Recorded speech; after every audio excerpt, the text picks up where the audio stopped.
Right.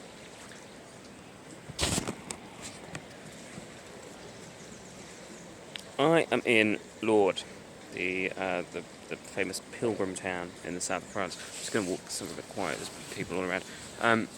From now on, all of my sort of travel-y journal things are going to be video filmed because, quite simply, I've got better things to do with my time than type on the only little phone I've got with me. I say little phone; it's a giant phone.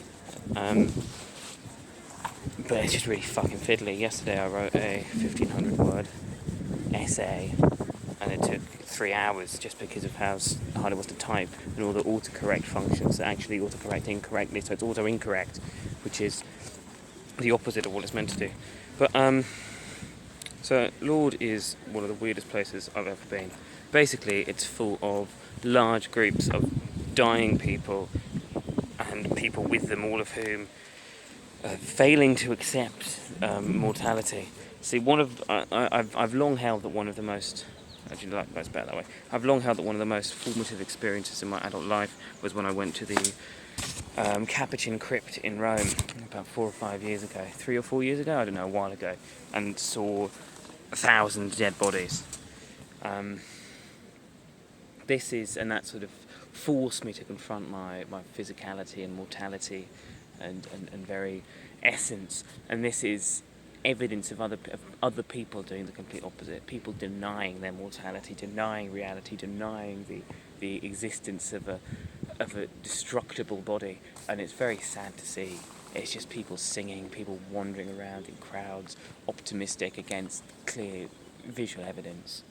And I suppose it's good in some way that people can find hope, but it's the kind of hope repeatedly I'm seeing here that's just bleak and delusional, and that's the worst kind of thing to encourage people to be, because it doesn't help, does it? It doesn't help having false expectations. And I think if you spend your dying years, or you spend other people's dying years trying to deny that that's what's happening, then you're in great risk of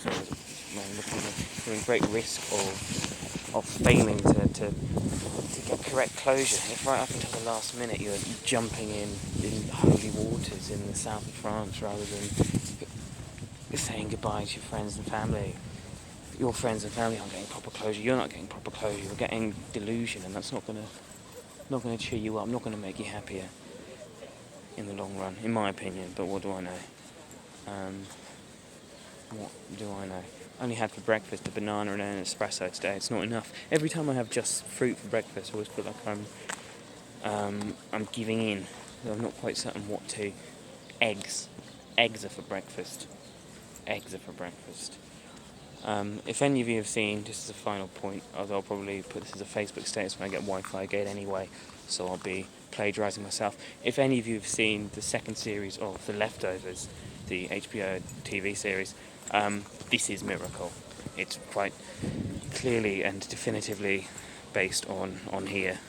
I'm a bit worried that if I start singing any Simon and Garfunkel or killing people that are already dead, I'll just wake up in a Hoxton back street drenched in blood.